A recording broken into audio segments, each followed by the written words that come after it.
Muy buenas noches. Sean ustedes bienvenidos a esta exposición de evaluación y reformas educativas, como parte del Seminario de Evaluación y Acreditación de la Universidad IEXPRO, impartido por la doctora Vivian Mazariegos. Soy el alumno Guillermo Gilbert Cortés.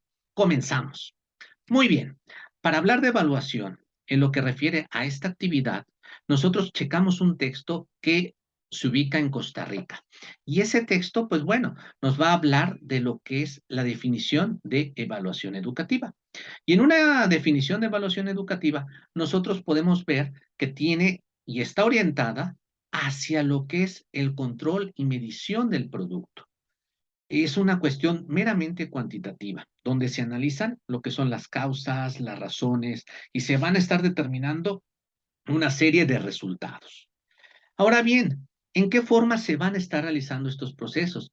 Bueno, la evaluación es lo que nos quiere explicar, es lo que nos quiere decir, y nos establece ciertas funciones, tanto diagnósticas como instructivas, como educativas, como autoformadoras, y nos especifica que hay normas que deben de ser útiles, factibles, éticas y exactas.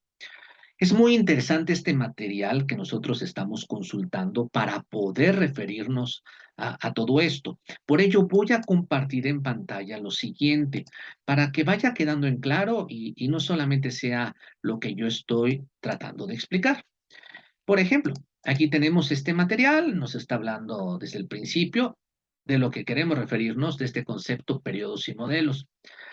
Yo ya estaba hablando de estas preguntas, de para qué nos está sirviendo la evaluación. Y pues bien, la evaluación de estas preguntas, yo quiero extenderme un poquito en por qué la evaluación va a tender hacia la mejora. Bueno, porque cuando tenemos malos alumnos, cuando tenemos los resultados que no son muy buenos en este caso, pues nos van a permitir mejorar eh, una vez que tenemos ahí ese dato en específico y por eso es que la educación va a tender siempre hacia la mejora. Esto es altamente llamativo y por ello lo quiero compartir en esta transmisión en vivo. Ahora bien, esas funciones y normas que ya les estaba hablando, también en la evaluación hay ciertos periodos, ciertas etapas. Y esas etapas pues son llamativas. ¿Por qué? Podemos decir que esas etapas tienen en este caso seis características, seis momentos. Uno que es el periodo pretaileriano del 2000 antes de Cristo, que para algunos autores como Buba, como Lincoln, nos van a decir que es específicamente del siglo pasado, la determina como primera generación de la medición. Posteriormente tenemos una etapa tayleriana de 1930, en la cual se especifican los modelos de planificación curricular tecnológicos, donde se seleccionan los contenidos y se considera como parte de una segunda generación, pero ahora descriptiva. Un tercer momento, el momento de la inocencia en 1940, donde se evalúa al personal educativo. Un cuarto momento del realismo en 1960, donde se habla de una tercera generación y en este caso enfocada a lo que es el juicio. Una quinta, donde nos habla de lo que es el profesionalismo y específicamente pone el año de 1970, donde la profesión adquiere una categoría, una etiqueta de evaluador, de investigador. Después tenemos un sexto momento donde hablamos de la autoevaluación y en esa autoevaluación nos referimos a las últimas décadas, a lo más reciente, donde principalmente en Latinoamérica se enfoca mucho en la educación superior y se considera como la cuarta generación constructivista. Por ahí nosotros podemos enlazar este proceso de la autoevaluación, con los fines principales de la evaluación. O sea, son vitales. El constructivismo es altamente importante. Ahora, nosotros también tenemos en la siguiente imagen lo que son las reformas curriculares.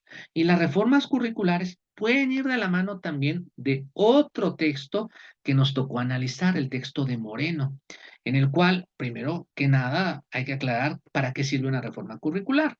Por lo general, nosotros buscamos un cambio. Cuando hay un cambio de gobierno, el gobierno entrante pues quiere cambiarlo todo, modificarlo, porque piensa que el gobierno pasado, pues a lo mejor no tuvo, o por lo menos en México así se piensa, no tuvo los mejores resultados. O simplemente dicen, no, ya entré yo, me quiero deshacer del pasado y listo. Entonces, pues bueno, viene una serie de cambios. Pero las reformas curriculares no deben de estar orientadas hacia ese aspecto político, sino más que nada hacia el aspecto o finalidad educativa. Y es por ello que nosotros aquí hablamos también en este aspecto de los modelos de evaluación. En los modelos de evaluación nosotros encontramos que debe ser participativa y fundamentada en competencias, que hay pseudoevaluaciones, cuasi evaluaciones, algunas que tienen estudios basados en objetivos y experimentación, otros que nos hablan de evaluación verdadera, donde hay estudios de toma de decisiones, otros centrados en el cliente, políticos, consumistas, etcétera, como si fuese esto un sistema económico, como si estuviésemos dando una clase de economía o estructura socioeconómica de México, no sé, en fin. Ahora bien, también nos refiere el texto del método holístico de evaluación. Aquí nos habla de Stufenbill y Schickenfeld, los cuales nos orientan hacia lo que es el perfeccionismo, hacia lo que es el contexto, la entrada, el proceso, el producto, ciertas características que se retoman del constructivismo hacia la autoevaluación. Hay que detallar lo que son las competencias para Mora. Y las competencias, pues nosotros las encontramos en el ámbito profesional, cuando hablamos de competencias genéricas, cuando hablamos de competencias ocupacionales, cuando hablamos de competencias específicas, y también hablamos de las competencias orientadas a la formación humana, que van a estar íntimamente relacionadas con competencias de apoyo, y otras que van a ser competencias académicas que van de la mano de la formación del docente.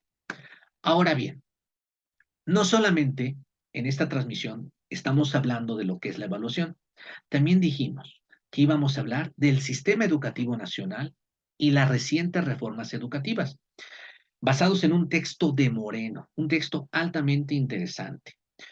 Para ello, nosotros aquí tenemos esta diapositiva, donde mediante una serie de preguntas tratamos de explicar un poquito, cumpliendo el límite de los 10 minutos, para no equivocarnos en esta tarea. Y pues bueno, empecemos a hablar. Nos ubicamos en el tiempo de Enrique Peña Nieto, nos ubicamos en el año 2013, cuando tenemos una ley del Instituto Nacional de Evaluación de la Educación y la ley del Servicio Profesional Docente. Tenemos en pocas palabras un organismo que va a evaluar al docente y que va a estar ahí muy atento sobre lo que está trabajando cada uno de los profesores. Orientado hacia dónde, pues a tener esa finalidad educativa, a esa finalidad educativa de la calidad y tratar de tener el amiguismo, de tener las influencias sindicales y con base en que se tenían pésimos resultados en pruebas internacionales como Scala, Enlace, Planea, TALIS y PISA. Es por ello que nosotros decimos que las características de la reforma de 2013, principalmente por poner algunas, nos habla de la escuela al centro, del desarrollo profesional docente, de la equidad y la inclusión, de los concursos de oposición, del nuevo modelo educativo que se fue formando a partir del 2016. Como ustedes saben, todo tiene un cambio. Actualmente gobierna México el presidente López Obrador y él, al ser un enemigo acérrimo de Peña Nieto, pues buscó quitar plenamente esa reforma que, bueno, muchos maestros consideraban injusta, que yo puedo dar una opinión.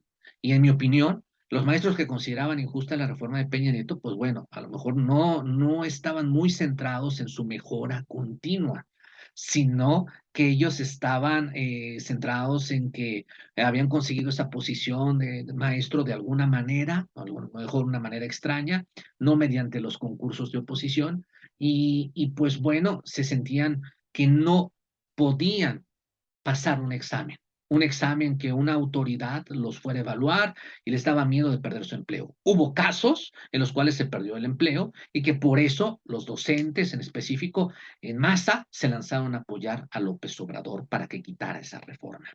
Y pues bueno, hay Ventajas de la reforma obradorista, hablando de que hace obligatoria la educación superior, que va a reforzar a las escuelas normales, que va a crear el Centro Nacional para la Revalorización del Magisterio, que se enfoca en la mejora continua, pero hay algunas cuestiones que son debatibles, que nos quitan la calidad educativa, que no se toca la autonomía de las instituciones de educación superior y que se crea el Sistema Nacional de Mejora Continua de la Educación, lo cual decimos que no está mal, que va a fortalecer el patriotismo, es una bendición eso, para aquellos que se sientan orgullosos de nuestro México como su servidor, que da clases de historia, y pues bueno, fortalece la identidad mexicana, también habla de la inclusión, habla de la equidad en ese nuevo sistema de la nueva escuela mexicana y habla de muchos valores. Ahora bien, una debilidad es que, bueno, se respaldó con todo al CENTE y a la CENTE, y pues bueno, algunos vicios del pasado en el plano educativo se retomaron. Eso es lo que nosotros podemos explicar en este momento. Espero que esta transmisión en vivo haya sido de su agrado. Si hay alguna situación que tú quieras comentar, adelante. Puedes hacerlo en este enlace de YouTube. Muchas gracias.